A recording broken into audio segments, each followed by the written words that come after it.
Thank you for coming to the talk. My name is Paul Gender, and I want to thank the chair for organizing this session.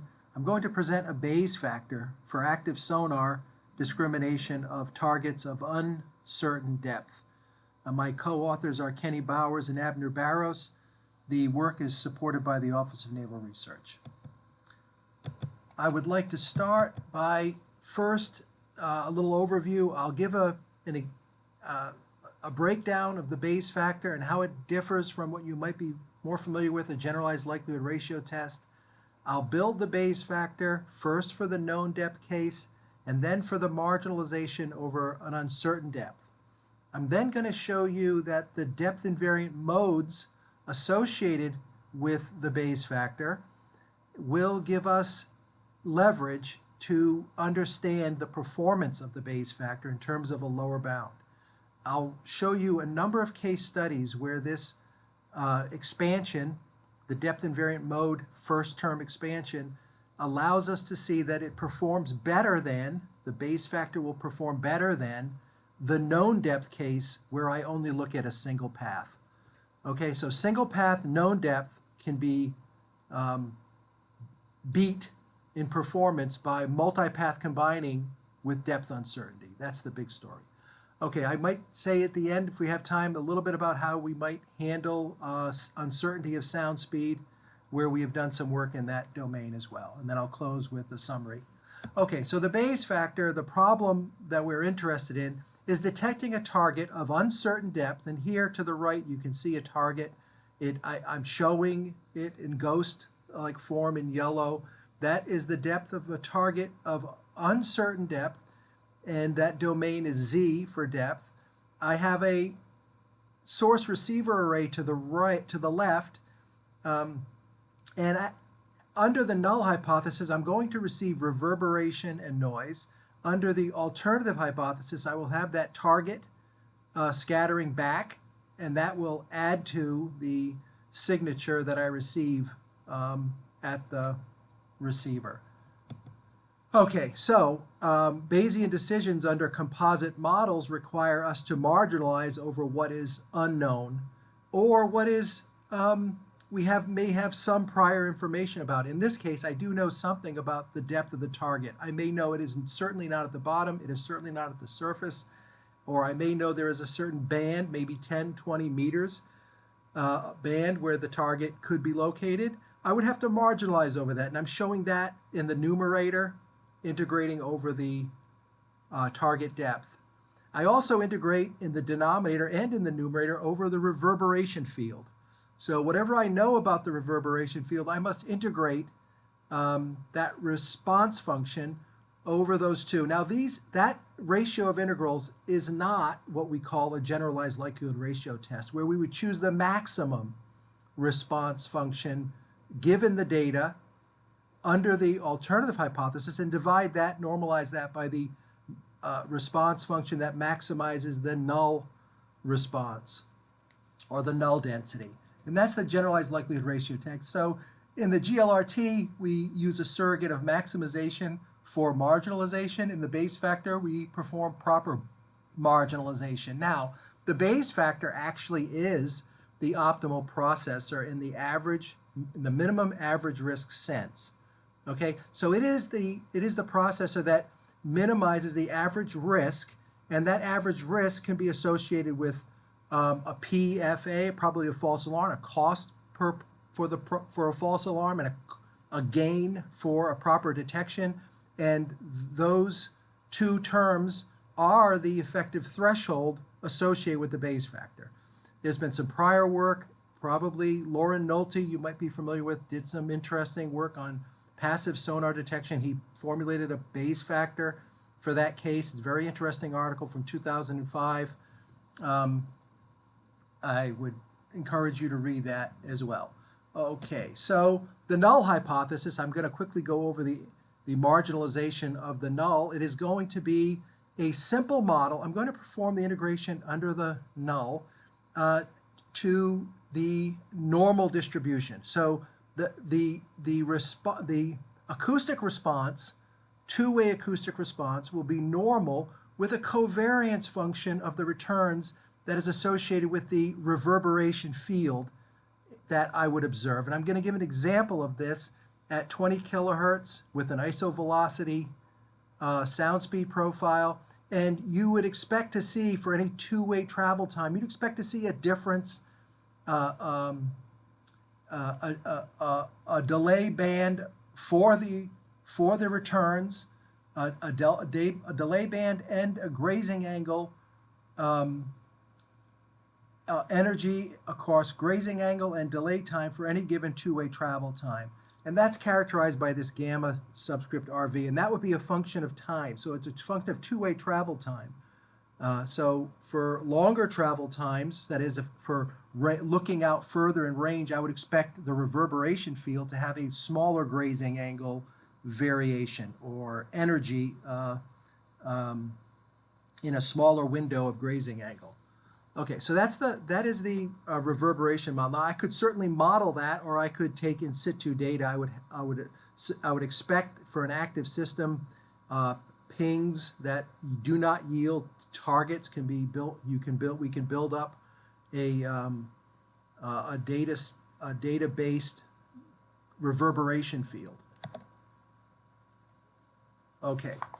For the alternative hypothesis, the only addition to the null hypothesis covariance is the two-way response of the scattered object at depth. So I have the scattering function of the target, and I have the forward and back acoustic responses, multipath responses. That's going to be called lambda here. I'm going to use the term lambda. Lambda zeta t. So that's a function of zeta, and t is the two-way travel time, which corresponds in a one-to-one way with the range of interrogation. So for a given depth at a given range, I know lambda, and so I would put that together with, and that divide those two densities, and I would get a Bayes factor. And the Bayes factor ends up being a quadratic form in the observations, right?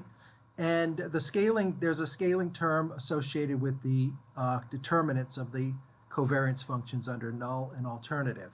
The gain function, this omega function, is the difference in the precision matrices of the null and the alternative.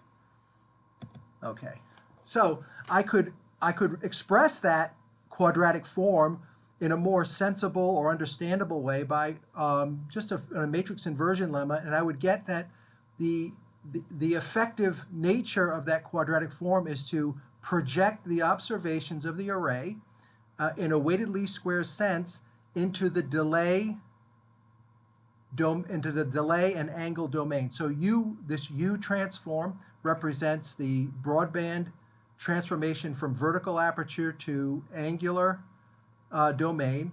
S is the match filter for the sent signal, the broadband sent signal at center frequency FC. And sigma, of course, is the covariance, the temporal covariance along, the spatiotemporal covariance along the array.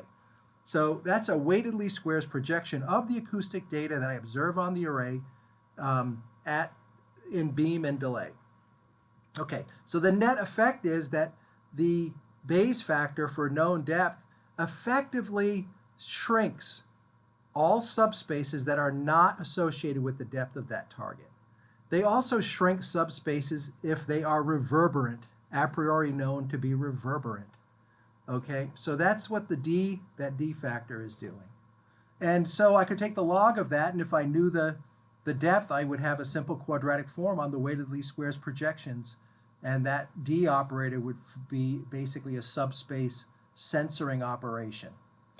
That subspace censoring operation, to the far left, if it is a reverberant subspace, then no matter how much more power I put into the source, the gain would not increase if I'm in a reverberant subspace. That I wouldn't pass signal components if they are reverberant. And the Bayes factor automatically determines, through the covariance of the reverberation, determines how much gain gets used. For subspaces that are noise only, then the gain looks like a Wiener-like filter.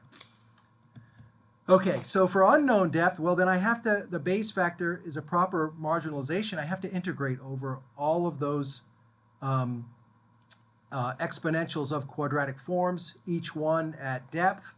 And that, while that is certainly feasible and it's a scalar discriminant, so I would certainly be able to compute that in the straightforward manner of an integration or a sum.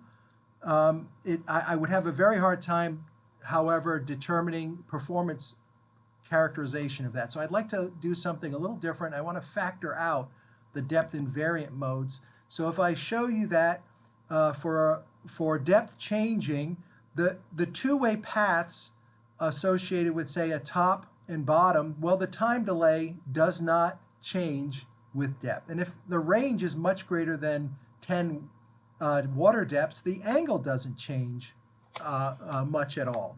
So those are the depth invariant modes, and you can kind of see them in this little movie that they are perfectly stationary. So I'd like to factor them out.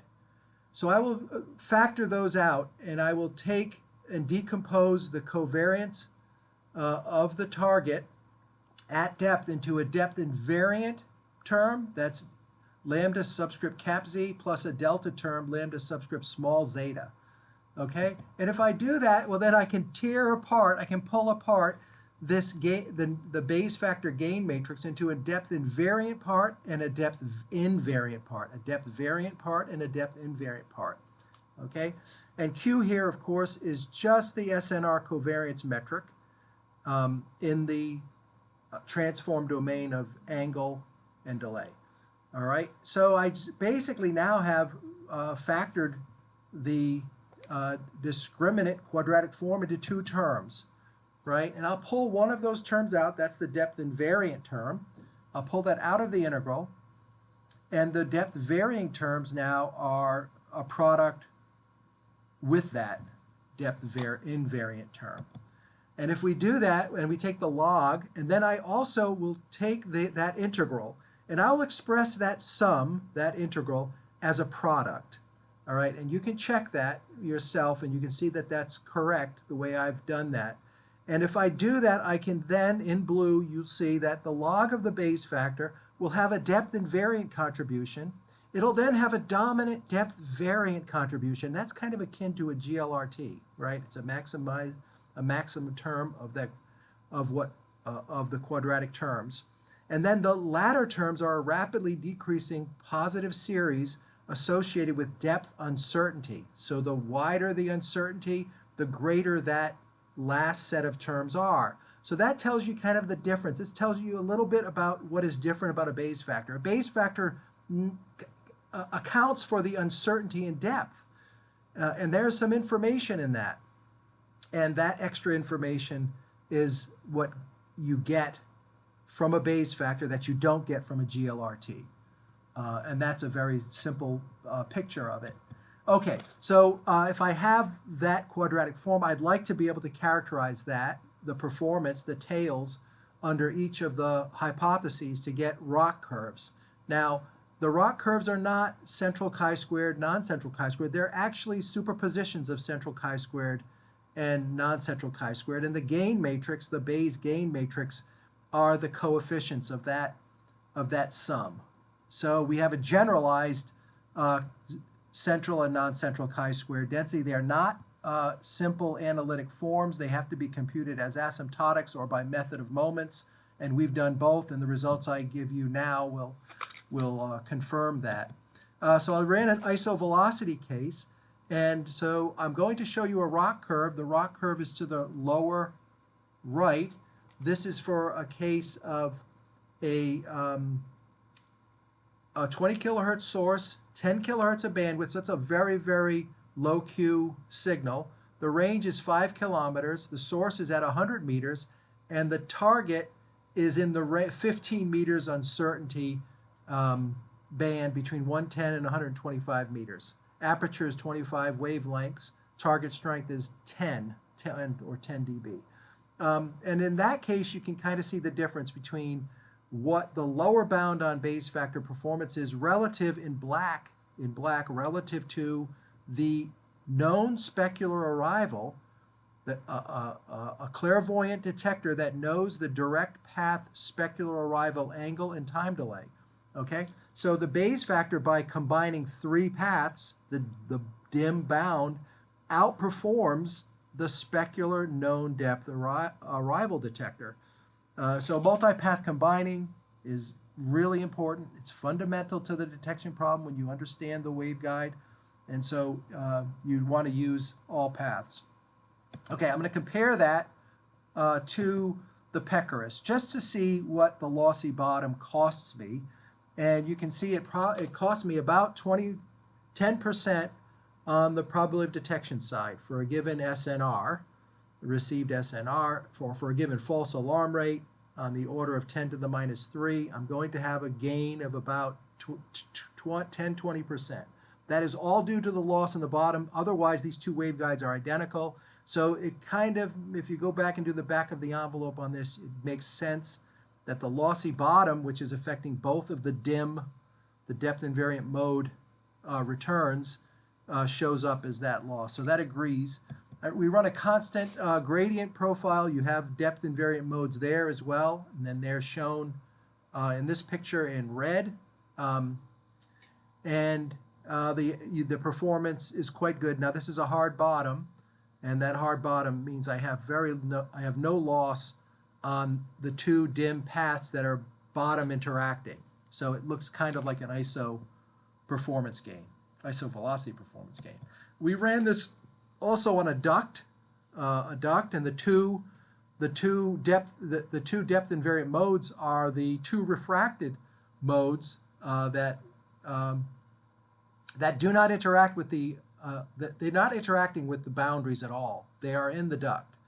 And so for that one, those are depth invariant modes, and the performance bounds show that even if I just use the dim arrivals, I'm going to outperform a known depth detector that only looks at one path. Okay. I'd like to say something about how we're handling sound speed uncertainty. We're able to characterize by a very simple multivariate, kind of your classic modal expansion of the sound speed profile. And if we can just condense that uncertainty modes into 3 or 4 modes, then we can actually increase our accuracy of localization. So in the lower right, you have in the B panel, you have the final output of uncertainty for the case of uncertain sound speed profile. In the A panel, you have the uncertainty associated with the mean SSP, and in the far C panel, you have the added uncertainty of range and depth and speed associated with the variation or the uncertainty in sound speed. Okay, so in summary, the Bayesian framework gives us a very sensible strategy for information fusion, for reverberation, and uncertainty in sound speed. It is quite different than the GLRT, but we've made some links to the GLRT so we can understand what it is adding in terms of depth uncertainty and what is gained there.